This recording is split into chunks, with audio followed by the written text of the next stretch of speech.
رسول الکریم اما بعد فاعوذ باللہ من الشیطان الرجیم بسم اللہ الرحمن الرحیم قال اللہ تبارک و تعالی ان اللہ لا یضیع اجر المحسنین فقال نبی صلی اللہ علیہ وسلم اللہم بارک لنا فی رجب و شعبان وبلغنا رمضان کما قال علیہ السلام۔ میرے انتہائی محترم بزرگوں، قابل صد احترام دوستوں، بھائیوں، اللہ رب العزت نے ہمیں جو مسلمانوں کو زندگی دی، چونکہ یہ زندگی بذات خود ایک بہت ہی قیمتی سرمایہ ہے، زندگی سے زیادہ کوئی قیمتی سرمایہ ہے ہی نہیں اس دنیا میں۔ تو اس قیمت کو وصول کرنے کے لیے اور اس کو صحیح جگہ گزارنے کے لیے اور اپنی زندگی قیمتی ایام کو، ان قیمتی گھڑیوں کو، ان قیمتی ساعات کو صحیح جگہ صرف کرنے کے لیے اللہ تعالیٰ نے دین دیا ہے۔ اور دین کے ساتھ ساتھ ویسے تو پوری زندگی مسلمان کی قیمتی ہے، لیکن سال میں کچھ مہینے ایسے ہیں کہ جن میں اعمال کی قیمت بڑھ جاتی ہے۔ اب اللہ کے نزدیک اشہر الحرم 4 مہینے ایسے ہیں جو بہت ہی زیادہ ان کی فضیلت ہے اور اللہ کے نزدیک وہ بہت پسندیدہ ہیں، محرم، رجب، شعبان، رمضان۔ ان میں عرب لڑائیوں سے گریز کرتے تھے زمانہ جاہلیت میں بھی۔ تو یہ سارے کے سارے مہینے قیمتی ہیں، لیکن جو شعبان ہے نا، اگر یہ جو حدیث میں نے پڑھی ہے نا اللہم بارک لنا فی رجب و شعبان، اس میں ضعف ہے کافی، لیکن فضائل میں یہ جو ہے نا چلتی ہے۔ ویسے تو ضعیف ہے سند کے اعتبار سے، لیکن فضائل میں چلتی ہے کہ آپ صلی اللہ علیہ وسلم فرمایا، اے اللہ ہمیں رجب اور شعبان میں برکت عطا فرما، رمضان تک ہمیں صحیح سلامت پہنچا دے۔ تو شعبان کا جو لغوی معنی ہے نا عربی میں، وہ ہے پھیلانا اور شاخ در شاخ چیز کو کہنا، یعنی ایک پھیلی ہوئی شاخ در شاخ۔ جیسے مثال کے طور پہ کوئی میوہ ہے، مثال کے طور پر کوئی ایسا میوہ ہے کہ جو شاخ در شاخ پھیلا ہوا ہے، ٹھیک ہے جی، شاخ در شاخ پھیلا ہوا ہے، اور جیسے ہم اپنی سرائیکی میں اس کو کہتے ہیں کہ باغ جھرا ہوا باغ ہے، تو شاخ در شاخ پھیلا ہوا، تو اسی کو جو ہے یہ کہتے ہیں شعبان۔ تو مطلب یہ ہوا کہ اس مہینے میں انسان کی چونکہ زندگی قیمتی سرمایہ ہے، یہ متاع حیات، یہ اس کی زندگی، اس کے لمحات، اس کے گھنٹے، اس کے سیکنڈ، اس کے مہینے، اس کے ہفتے، اس کے سال، یہ تمام کی تمام قیمتی ہیں۔ تو شعبان کا مہینہ ایسے جیسے ایک تشبیہ دی گئی نا، جیسے کہ لغوی معنی ہے کہ پھیلی ہوئی چیز یا شاخ در شاخ چیز۔ جیسے بندہ کسی باغ میں جاتا ہے، آموں کا باغ ہے یا کھجور کا باغ ہے یا جو ہے وہ انگوروں کی بیلیں ہیں، اور وہ ایسے شاندار طریقے سے پھیلا ہوا میوہ ہے، جو جانے والا ہے وہ بھی لطف اندوز ہوتا ہے، ہر جگہ سے کھاتا ہے پیتا ہے، ہر جگہ سے اسے مشکل نہیں ہوتی کہ یہاں لگا ہوا ہے اور اس جگہ نہیں ہے، اس شاخ پہ پھل ہے اور اس شاخ پہ نہیں ہے، بلکہ ہر شاخ پہ، اور شاخیں بھی جو پھیلی ہوئی ہوں۔ تو اس لیے ماہ شعبان اس کو رمضان کا استقبالیہ مہینہ بھی کہتے ہیں۔ اس مہینے کی فضیلت حضرت عائشہ رضی اللہ تعالیٰ عنہ فرماتی ہیں کہ آپ صلی اللہ علیہ وسلم کی کوشش یہ ہوتی تھی کہ شعبان میں اتنے روزے رکھتے، یہاں تک کہ کوشش ہوتی تھی رمضان سے ملا دیں، یعنی پورا مہینہ رکھتے جائیں۔ اور حضرت ام سلمہ رضی اللہ تعالیٰ عنہ ہماری ماں جو ہیں وہ فرماتی ہیں کہ کسی اور مہینے میں ان 2 مہینوں کے علاوہ حضور نے ترتیب سے 2 مہینے لگاتار روزے نہیں رکھے، کسی اور مہینے میں بھی، یہی وہ شعبان کا مہینہ ہے۔ اور سلمان فارسی رضی اللہ تعالیٰ کہتے ہیں کہ آپ صلی اللہ علیہ وسلم اس کثرت سے اس مہینے میں روزے رکھتے تھے کہ صحابہ کو یہ گمان ہوتا تھا کہ یہ تسلسل پورا مہینہ رکھیں گے روزے۔ تو اس لیے میرے بھائیوں، جیسے یہ مہینہ ہے، اس کے جو فضائل ہیں، اب ظاہر ہے کہ اس کے فضائل رمضان کے فضائل سے تو نہیں مل سکتے، لیکن اس لیے اہمیت بتائی گئی جو آگے مہینہ ہے نا رمضان کا، جس میں ہر عمل کی، ہر چیز کی، ہر نفل کی ایک تسبیح کی قیمت ہے وہ لاکھوں کروڑوں میں چلی جاتی ہے۔ تو اب اس میں آسان ایک مثال سمجھاتا ہوں یہاں پہ۔ کبھی اگر جنگ کا خطرہ ہو نا، جنگ کا خطرہ، تو یہ نہیں کہ جو افواج ہوتی ہیں کسی بھی ملک کی ان کو اسلحہ چلانا نہیں آتا، بلکہ وہ کیا کرتی ہیں، مزید اس کو بہتر کرنے کے لیے، تاکہ موقع پہ ہمیں کوئی مسئلہ پیش نہ آئے، ہمارا نقصان نہ ہو، نقصان کا اندیشہ کم ہو اور ہم فتح پا لیں، تو وہ جنگی مشقیں شروع کر دیتے ہیں۔ ٹینکوں کی مشقیں ہوتی ہیں، اور جناب ایئر فورس مشقیں شروع کر دیتی ہے، اور نیوی مشقیں شروع کر دیتی ہیں۔ مشقوں کا مطلب یہ ہوتا ہے کہ خدا نہ خواستہ اگر کوئی جنگ آئے بھی صحیح، تو ہم اس وقت پورے ایکٹیو اور پورے تیار ہوں، ذہنی اور جسمانی دونوں اعتبار سے۔ اور اس کی دوسری مثال یہ ہے کہ جیسے ہمارے اسکولوں اور کالجوں اور یونیورسٹیوں میں، اسکولوں کالجوں میں خاص طور پر، وہاں پہ اسکولوں میں ٹیسٹ چلتے ہیں۔ ابھی سالانہ امتحان نہیں ہوتے، ماہانہ ٹیسٹ ہوتے ہیں۔ ہم جب مدرسے میں پڑھتے تھے، اسکول کا بھی یاد ہے اور مدرسے کا، ماہانہ امتحان ہوا کرتا تھا۔ وہ ماہانہ امتحان اس لیے ہوتا تاکہ آگے جو ششمائی ہے، سہمائی، ششمائی، 3 مہینے کے بعد جو بڑا امتحان آنے والا ہے، 6 مہینے کے بعد، اور سالانہ، اس کی ساتھ ساتھ تیاری ہوتی رہے۔ تو ہمیں مہینے کا ٹیسٹ دیا جاتا۔ اس ٹیسٹ میں یہ ہوتا تھا کہ ہم ذہنی طور پہ تیار رہیں، ہم محنت کرتے رہے، تاکہ جو آگے اصل سالانہ امتحان ہے اس میں ہمیں کوئی مشکل نہ ہو۔ جیسے اگر کوئی دکاندار ہے اور وہ کوئی کاروبار کرنا چاہتا ہے، کوئی بڑا کاروبار، تو اسے مشورہ کیا دیا جاتا ہے کہ بھائی آپ ایسے کرو، مثال کے طور پر آپ کریانے کی ایک ہول سیل کا کام کرنا چاہتے ہو، ٹھیک ہے، آپ ایسے کرو، آپ شروع میں سرمایہ نہ لگاؤ اور اتنی بڑی جو ہے اتنا بڑا قدم نہ اٹھاؤ، پہلے کسی جو ہول سیل کا کام کرنے والا ہے، کاروبار کرنے والا ہے، مثال کے طور پر کریانے کا یا جو ہے نا اس طرح کسی بھی اور کا، تو آپ پہلے اس کے پاس چلے جاؤ، 3-4 مہینے گزار لو، تاکہ آپ کا جو ذہن ہے وہ بھی اس کے لیے تیار ہو جائے، بھئی کیسے وہ چلتا ہے کاروبار، کس طرح چلتا ہے، کس طرح مال دیا جاتا ہے، ادھار کی مارکیٹ میں کیا صورتحال ہوتی ہے، وصولی کی کیا صورتحال ہے، یہ سارا سمجھ جانا، پھر اپنی جو ہے نا تم اپنا کاروبار سٹارٹ کرنا۔ اس کو کہتے ہیں پہلے پریکٹس کر لو، مشق کر لو۔ اسی طرح ہر چیز میں یہ ہوتا ہے، کھیلوں میں بھی یہی ہوتا ہے، پہلے پریکٹس کی جاتی ہے۔ ایک بڑی چیز کو، اپنے آپ کو ایک بڑے درجے کے لیے، ایک بڑے مطلب ہے اس کے لیے، کسی ایونٹ کے لیے تیار ہونے کے لیے پہلے چھوٹی چھوٹی مشقیں ہوتی ہیں، چھوٹے چھوٹے پریکٹس کروائے جاتے ہیں، تاکہ ایسے ہی جیسے قرآن ہے،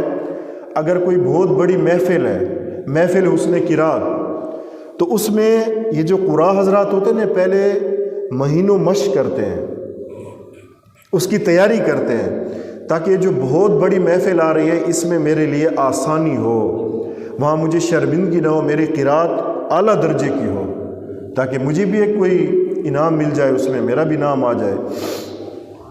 تو غرض یہ کہ میں نے چند مثالیں دی ہیں، یہ مثالیں اس لیے دی ہیں کہ اللہ کرے ہم بات کو سمجھ جائیں۔ شعبان کا مہینہ استقبالی مہینہ ہے، اس مہینے میں خبردار کیا جاتا ہے کہ بھائی یہ جو آپ صلی اللہ علیہ وسلم کو میں نے ابھی حدیث سنی، ام سلمہ سے روایت ہے کہ کسی مہینے میں بھی آپ صلی اللہ علیہ وسلم اتنی پابندی سے روزے نہیں رکھتے تھے اور اعمال پہ جو ہے نا اتنی زور نہیں دیتے تھے۔ حضرت عائشہ فرماتی ہیں کوشش ہوتی تھی کہ شعبان میں اتنے روزے رکھے کہ رمضان سے ملا دیں۔ جتنی بھی روایات ہے سلمان فارسی کی ہے کہ آپ صلی اللہ علیہ وسلم یوں لگاتار روزے رکھتے، صحابہ کو گمان ہوتے شاید آپ ساری زندگی ایسے روزے رکھتے رہیں گے، مستقل ایسے روزے میں رہیں گے۔ تو اس کی اہمیت بتانے کے لیے ہے کہ جو رمضان کا مہینہ آنے والا ہے، جس کی قدر ہر پل ہر گھڑی اتنی قیمتی ہے، تاکہ ہماری پریکٹس، اچھا ہم کیا کون سی پریکٹس کریں، کون سی مشق کریں استقبال کے لیے؟ سب سے پہلی چیز، اگر میں ہوں یا اس کے ذریعے سے کوئی بھی میری بہن یا مائیں سن رہی ہیں، جہاں بھی سن رہی ہیں، کسی بھی ملک سے، کسی بھی شہر سے، میں درد دل سے کہتا ہوں، سب سے پہلی چیز، اگر ہم شرک میں مبتلا ہیں نا، شرک اللہ کے نزدیک بہت مبغوض چیز ہے، بہت انسان دور ہو جاتا ہے۔ کسی بھی قسم کا شرک سے توبہ کریں تاکہ رمضان میں بھی اس لعنت سے بچے رہیں۔ اگر میں اور آپ ہم کوئی جھوٹ میں مبتلا ہیں، جھوٹ بھی بہت بڑی لعنت ہے، فرشتے بدبو سے دور بھاگ جاتے ہیں۔ میلو، ایک بندہ جب جھوٹ بولتا ہے، جھوٹ کی بدبو سے فرشتے بھاگ جاتے ہیں۔ جھوٹ سے توبہ کر لیں تاکہ رمضان میں ہم جھوٹ نہ بولیں، اس مقدس اور مبارک مہینے میں۔ کسی کو دھوکہ دیتے ہیں کاروبار میں یا کسی بھی لین دین میں، دھوکے سے توبہ کر لیں تاکہ رمضان میں کسی کو دھوکہ نہ دیں اس مقدس اور بابرکت مہینے میں، کیونکہ جتنی بڑے اس میں اجر و ثواب ہے، پھر گناہ بھی اتنا ہی بڑا ہے اس میں۔ اگر نمازیں نہیں پڑھتے، مرد ہیں یا عورتیں ہیں، اگر نماز میں سستی ہیں، توبہ کر کے اسی شعبان میں بھی مشق شروع کر دیں، تمہارے لیے وہاں بھی آسان ہوگا۔ اگر کسی کو یعنی کوئی روزہ ہی نہیں رکھتا، ابھی سے روزوں کی مشق شروع کر دے، اللہ تعالیٰ اسے انشاءاللہ توفیق دے دے گا۔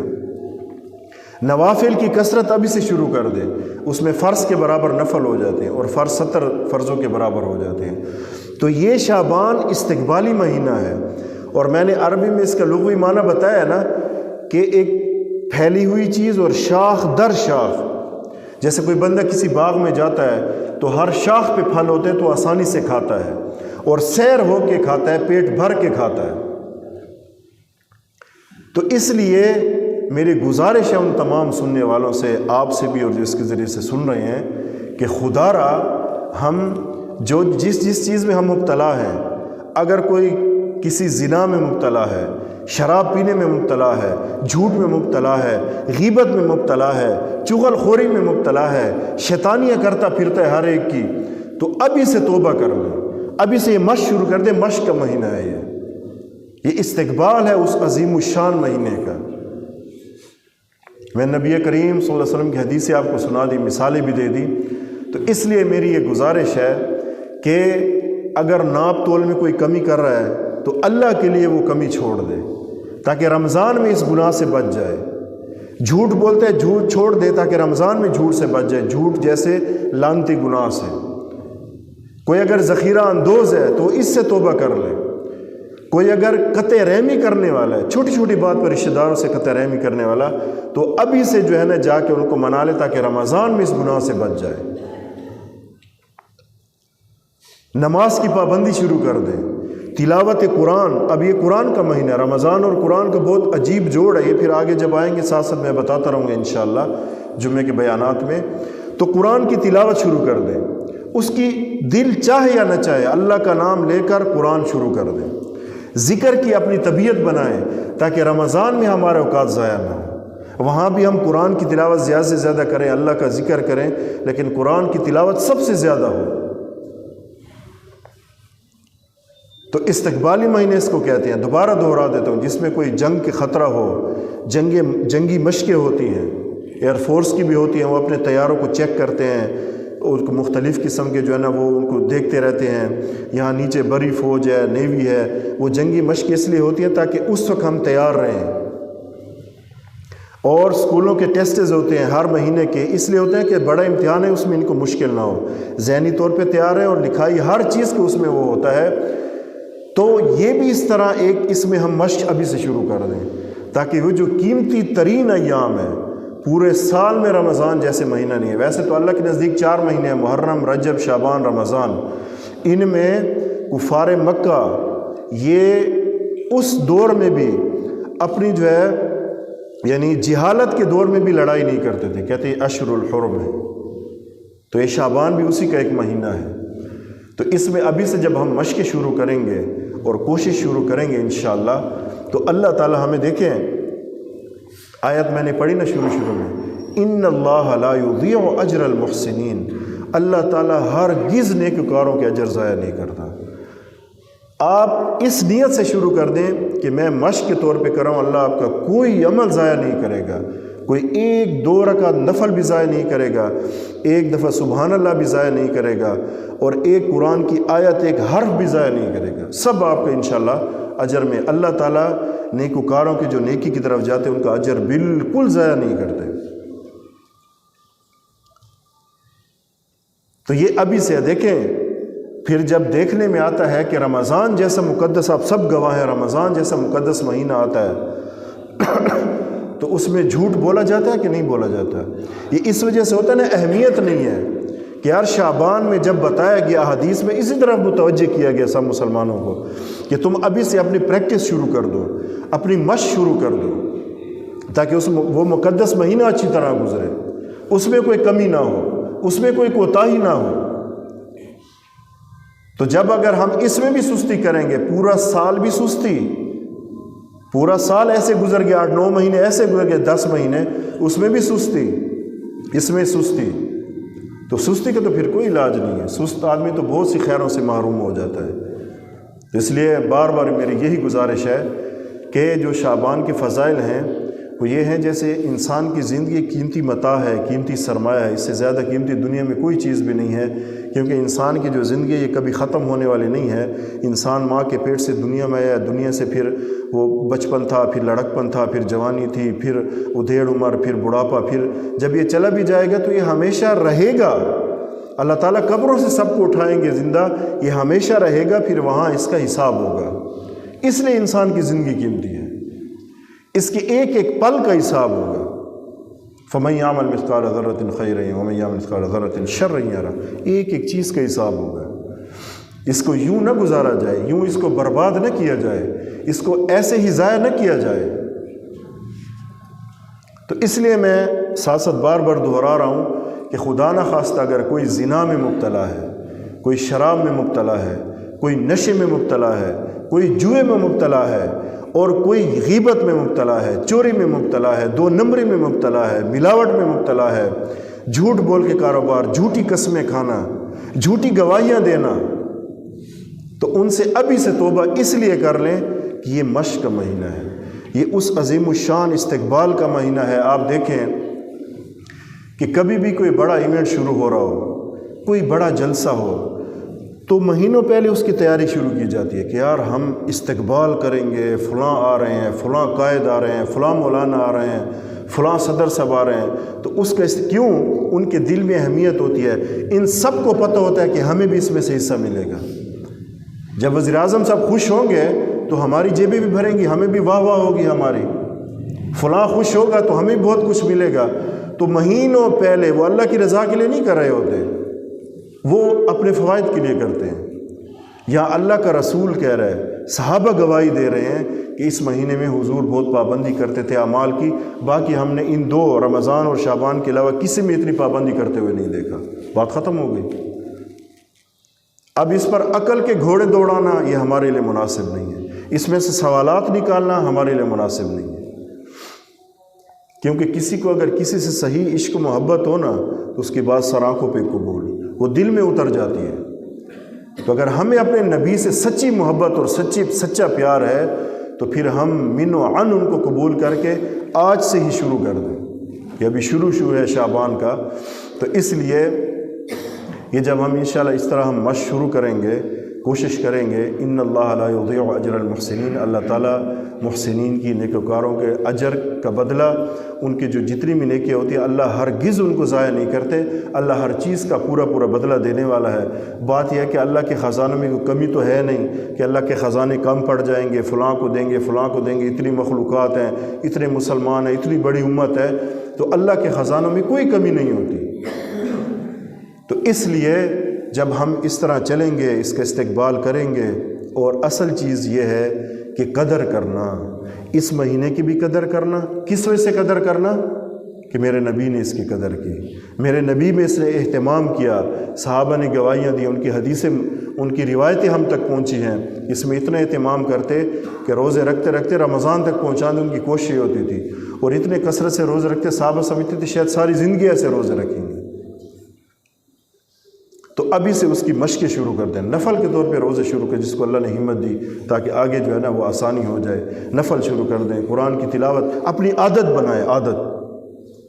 تاکہ اس وقت ہمیں وہ جو ایک ایک لمحہ قیمتی ہے نا اس میں ہم کہیں ادھر ادھر نہ ہو، ہم سے کوئی غلطی نہ ہو جائے، ہم سے کوتاہی نہ ہو۔ پورا سال تو جو گزرا وہ تو گزر گیا، وہ تو مجھے بھی اپنا پتہ ہے، ہم سب کو اپنا اپنا معلومات خود ہیں کہ ہم نے کیسے گزارا۔ تو اس میں جو ہے تو یہ شعبان کا مہینہ جیسے اس کا معنی ہے شاخ در شاخ پھیلا ہوا، تو ایسے اس میں نیکیاں اللہ تعالیٰ جان بوجھ کے ایسے یعنی اس کو فضیلت دے دی کہ مسلمان ابھی سے جو ہے نا وہ ان فضائل میں آتا جائے، کیونکہ اللہ رب العزت کو امت محمدیہ سے، مسلمان سے اور صاحب ایمان سے بہت زیادہ محبت ہے، بہت زیادہ اللہ کو ہر بندے سے محبت ہے، ہر امتی سے محبت ہے، ہر مسلمان سے محبت ہے۔ تو یہ مواقع ہیں، ان موقعوں کا جب ہم فائدہ اٹھائیں گے انشاءاللہ تو اللہ تعالیٰ ہمیں رمضان میں بھی صحیح صحیح چلنے کی توفیق عطا فرمائیں گے۔ اگر ہم اس کو ضائع کر دیں گے، ابھی سے پریکٹس نہیں کریں گے، مشق نہیں کریں گے، استقبال ایک عظیم الشان، جیسے میں نے بتایا کوئی بڑا آدمی آ رہا ہو تو کیسے اس کا استقبال کیا جاتا ہے، خطرہ ہوتا ہے لوگ پاؤں کے نیچے نہ آ جائیں، ایسے بھاگ رہے ہوتے ہیں، وہ فائدہ اپنا ذاتی ہوتا ہے اس میں۔ تو یہ جب اتنا بڑا مہینہ آ رہا ہے تو اس کے استقبال کے لیے ہمیں کیا کرنا چاہیے؟ تو یہ اپنے اندر یہ جو ہماری ایک مردنی سی کیفیت بنی ہوئی ہے، اللہ معاف کرے، اور دل میں بھی جو ہے نا ایسے کوئی جیسے کہتے ہیں ایمان کی چنگاری نہیں جل رہی، تو اللہ سے ہم دعائیں مانگیں اس کے لیے اور اس کے لیے کوشش کریں تو اللہ تعالیٰ ہمارے لیے آسان کر دے گا۔ اللہ تعالیٰ ہم سب کو عمل کرنے کی توفیق عطا فرمائے۔ وآخر دعوانا الحمدللہ رب العالمین۔